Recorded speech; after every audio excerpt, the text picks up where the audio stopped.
اعوذ باللہ من الشیطان الرجیم، بسم اللہ الرحمن الرحیم۔ قصص القرآن میں صالح علیہ السلام کی قوم کے متعلق مطالعہ کر رہے ہیں۔ آج ہم اس قوم کے رویوں کے متعلق بات چیت کریں گے کہ ان کی اشرافیہ کے کیا تصورات تھے اور وہ نبی کی تعلیمات کو کس انداز سے سمجھ رہے تھے۔ قال تبارک و تعالی قال الملأ الذین استکبروا من قومہ للذین استضعفوا لمن آمن منہم اتعلمون ان صالحا مرسل من ربہ قالوا انا بما ارسل به مؤمنون قال الذین استکبروا انا بالذی آمنتم به کافرون۔ صدق اللہ العظیم۔ ارشاد باری تعالیٰ ہے، اس قوم کے متکبر سرداروں نے غریبوں سے کہا جو ایمان لا چکے تھے، کیا تمہیں یقین ہے کہ صالح کو اس کے رب نے بھیجا ہے؟ انہوں نے کہا جو وہ لے کر آیا ہے ہم اس پر ایمان لانے والے ہیں۔ متکبروں نے کہا جس پر تمہیں یقین ہے ہم اسے نہیں مانتے۔ جب کسی قوم کا تمدن تباہ و برباد ہو جاتا ہے تو اس قوم میں طبقات پیدا ہو جاتے ہیں۔ ایک طبقہ بالادست جو معاشرے کے تمام وسائل پر قبضہ کر لیتا ہے، اور ایک کمزور طبقہ جو ان وسائل سے محروم رہتا ہے اور ان کو صرف اتنا دیا جاتا ہے کہ جس سے وہ زندہ رہ سکیں۔ یوں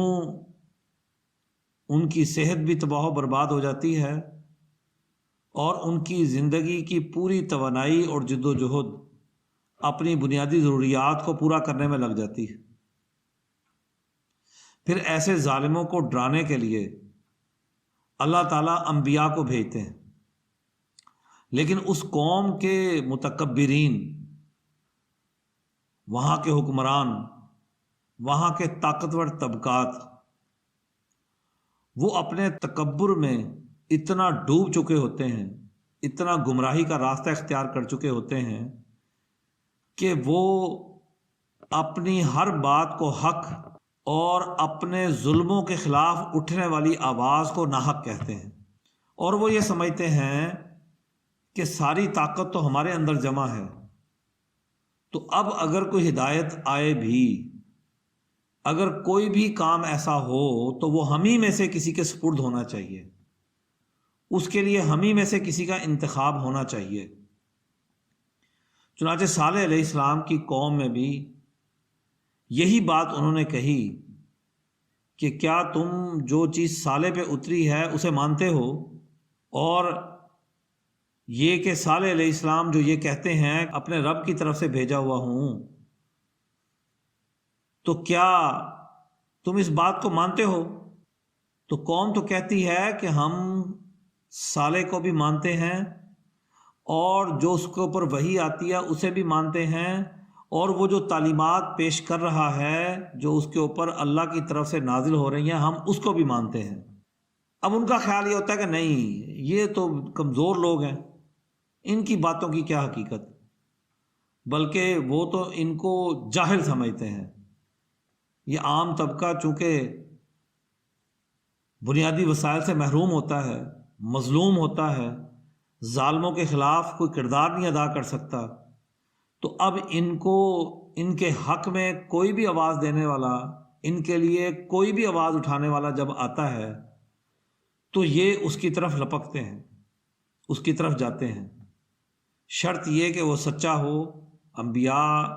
کا وارث ہو، یا جیسے جب نبوت کا سلسلہ جاری تھا جو حضور اکرم صلی اللہ علیہ وسلم پر پورا ہوا، تو اس سے پہلے جو انبیاء آتے رہے تو وہ ان انبیاء کی طرف بھی اس لیے لپکتے تھے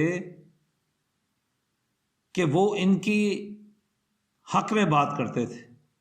اور ظالموں کے ظلم کے خلاف بات کرتے تھے۔ اب یہی بات حضور اکرم صلی اللہ علیہ وسلم کے متعلق مکہ کے سرداروں نے کہی کہ انزل علیہ الذکر من بیننا، کہ ہم میں سے یہ جو وحی نازل ہوئی ہے، یا یہ جو قرآن پاک نازل ہوا ہے، یا یہ جو نصیحت کی باتیں آ رہی ہیں، تو یہ ہم میں سے اسی پر اترنی تھی۔ یعنی ان کا خیال یہ تھا کہ مال و دولت کے مالک ہم، طاقت کے مالک ہم، عزت ہمارے پاس، معاشرے کا ایک پروٹوکول ہمارے پاس، معاشرے کے لوگ ہمیں سلام کرتے ہیں، ہماری قوت کو مانتے ہیں، ہمیں بالادست مانتے ہیں، تو یہ ہم پر تو آیا نہیں کچھ بھی، اور اگر ہم رہنمائی دینی ہے تو یہ تو اشرافیہ کا کام ہے، ان لوگوں کا کام تھوڑی ہے۔ صحیح بات یہ بھی سمجھ رہے ہوتے ہیں، بات یہ ہوتی ہے کہ یہ ان کے مفادات پر زد پڑتی ہے، تو مفادات تو یہ چھوڑنے کے لیے تیار نہیں ہوتے، تو اس لیے یہ قوم سے کہتے ہیں کہ تم کیا سمجھتے ہو کہ صالح علیہ السلام رب کا بھیجا ہوا ہے؟ اتعلمون ان صالحا مرسل من ربہ، کہ کیا تم یہ سمجھتے ہو کہ صالح کو اس کے رب نے بھیجا؟ تو قوم کہتی ہے، قوم اس بات کو سمجھتی ہے کہ یہی سچے ہیں۔ قالوا انا بما ارسل بہ مؤمنون، کہ وہ جو لے کر آیا ہے ہم اس پر ایمان لانے والے ہیں۔ تو اب یہ متکبر کیا کہتے ہیں؟ انا بالذی آمنتم بہ کافرون، ہم تو اسے نہیں مانتے، جس چیز پر تم یقین رکھتے ہو ہم تو اسے نہیں مانتے۔ اب یہ بنیادی طور پر اپنے ان تمام مفادات، ان کرتوتوں، اس تکبر، اس منصب کو چھوڑنے کے لیے تیار نہیں ہیں، جبکہ یہ منصب، یہ رہنمائی، یہ تو اس لیے ان کو دی جاتی ہے، یہ حکمرانی اس لیے دی جاتی ہے کہ معاشرے کے حقوق ادا کرنے کا ایک بہترین نظام بنائیں، اور ان وسائل کی منصفانہ تقسیم کریں جو اللہ تعالیٰ نے اس قوم کے لیے رکھی ہیں۔ لیکن یہ کیا کرتے ہیں کہ ان وسائل پر قبضہ کر کے، مال و دولت اکٹھا کر کے، منصب اور طاقت اپنے اندر جمع کر کے سوسائٹی پر غلبہ پا لیتے ہیں، اور دوسرے عام انسانوں کو انسان نہیں سمجھتے، متکبر اور مغرور بن جاتے ہیں۔ تو اس لیے اشرافیہ کے ایسے اعمال ہو جائیں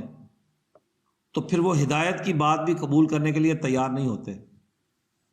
اور جو لوگ ان کے ساتھ، جن لوگوں کے مفادات ان سے جڑ جاتے ہیں، خواہ وہ کسی بھی طبقے سے تعلق رکھتے ہوں، وہ بھی پھر نبی کی ہدایت قبول کرنے کے لیے تیار نہیں ہوتے۔ اور اگر نبی کے پیروکار نبی کی تعلیمات لوگوں کے سامنے پیش کریں تو تب بھی وہ اپنی جھوٹی تعلیمات کو چھوڑنے کے لیے تیار نہیں ہوتے۔ تو اس لیے اصل بنیادی چیز یہ ہے کہ قوم درست تعلیمات کو سمجھے، متکبروں کے پیچھے نہ پڑے، ظالموں کے پیچھے نہ پڑے۔ ظالم تو اپنے اقتدار کو طول دینے کے لیے ان تعلیمات کو جھٹلاتے ہیں، یا ان تعلیمات کا ایسا مفہوم بیان کرتے ہیں کہ جس کا معاشرے سے کوئی تعلق نہ ہو۔ یہی کچھ تو آج کے دور میں ہم قرآن پاک سے کر رہے ہیں، قرآن پاک کی تلاوت کرتے ہیں، اسے پڑھتے ہیں، لیکن اس کے علم الاحکامات کو نہیں مانتے کہ اس کے اوپر ایک معاشرہ تعمیر کرنا ہے، ان اصولوں پر معاشرے کو چلانا ہے، تو اس کو انکار کریں گے، لیکن قرآن کو مانیں گے اور من پسند تشریحات کریں گے۔ تو اس لیے اصل چیز یہ ہے کہ قرآن حکیم کی تعلیمات کو نہ صرف یہ کہ مانا جائے، بلکہ قرآن حکیم کی تعلیمات پر معاشرہ استوار کیا جائے۔ اور یہ قصے اس لیے قرآن حکیم نے بیان کیے ہیں تاکہ اگلی آنے والی قومیں اس سے عبرت پکڑیں۔ یہ قصے محض کہانیاں نہیں ہیں کہ صالح علیہ السلام کی قوم کی کہانی بیان کی جا رہی ہے،